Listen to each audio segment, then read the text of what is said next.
humina na ang Bagyong Luis bilang low pressure area o sama ng panahon habang nasa vicinity pa rin ng Piña Blanca, Cagayan. Patuloy na kumikilos ang sama ng panahon pahilagang kanluran sa bilis na 10 km bawat oras. Dahil dito sinabi ng Pag-asa, inalis na ang tropical cyclone wind signal sa limang bahagi ng bansa. Ganyan asahan pa rin ang malalakas na pagulan sa ilang bahagi ng Luzon, partikular na sa mga lalawigan ng La Union, Pangasinan, Benguet, Tarlac, Zambales at Bataan. Kasama rin sa uulanin ng Ilocos Sur, Ifugao, Mountain Province, Nueva Vizcaya, Nueva Ecija, Aurora, Bulacan, Pampanga, Metro Manila, Cavite at Batangas. Nagbabala ang Pag-asa ng posibleng mga pagbaha at pagguho ng lupa, partikular na sa mga urbanized areas, mga mababang lugar at mga komunidad malapit sa mga ilog. Asahan din ang paglakas ng southwest monsoon na habagat dahil sa Typhoon Dolphin na nasa labas na ng Philippine Area of Responsibility. Huling namataan ang Typhoon Dolphin sa layong 2,735 kilometers east-northeast ng extreme northern Luzon. Taglay ang lakas na hangin umabot ng 155 km bawat oras at pagbugsong umabot ng 170 km bawat oras. Ayon sa Pag-asang weather specialist na si Charmaine Barilla, maaari itong pumasok sa PAR sa susunod na araw, ngunit maliit ang tsansang maglandfall sa bansa. Sinabi ni Barilla na kung pumasok man ang PAR ang Typhoon Dolphin, wala itong magiging epekto sa anumang panig ng bansa. Yan man palalakasin itong habagat na siyang magdudulot ng malalakas na tuloy-tuloy na mga pagulan sa kanlurang bahagi ng Luzon at ilang bahagi ng Kabisayaan.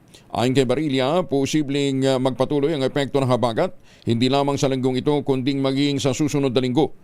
Kabilang sa mga lugar na inaasahang makararanas sa mga pagulan na pinalakas ng habagat, ang lalawigan ng Zambales, Bataan, Cavite, Batangas, Occidental Mindoro at Antique. Good morning, Ma'am Veronica.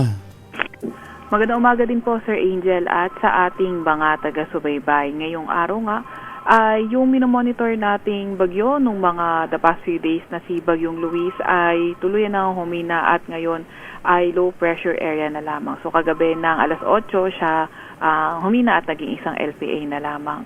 Gayun pa man, kahit low pressure area na lamang siya, inaasahan pa nga rin natin na ito ay magpapaulan sa Ilocos Region, Cordillera Administrative Region, Cagayan Valley at Central Luzon. So maliban dito kay dating Luis, may isa pa tayong low pressure area na mataan sa coastal waters ng Balaon sa may La Union at sa ngayon naman yung southwest monsoon o habagat ang magpapaulan sa Metro Manila, Calabarzon, Occidental Mindoro, Oriental Mindoro, Marinduque, Antique, Iloilo at Guimaras. Sa nalalabing bahagi na bansa, fair weather naman ang inaasahan natin at mga tsansa ng mga localized thunderstorms. So maliban nga sa mga weather system na ito, ay meron pa tayo isang minomonitor na bagyo sa labas ng ating... Yes po, si Dolphin. Tama po kayo dyan.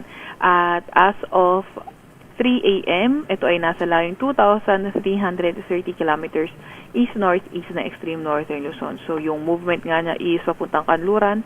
So hindi natin niro-rule out yung pagpasok nito na ating Philippine Area of Responsibility.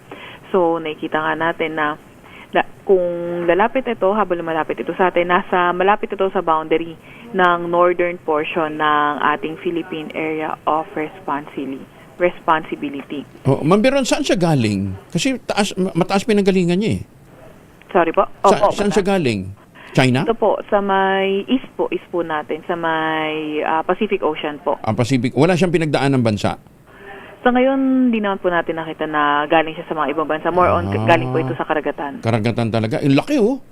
Opo, malaking area nga po yung cover niya. Pero napakababa naman po yung chance na maglandfall ito. Pero gayon pa man, habang bumabaybay ito sa northern portion ng ating PAR, ito ay maghahatak naman ng habagat. Kaya sa mga susunod na araw, inaasahan natin na magiging maulan pa rin.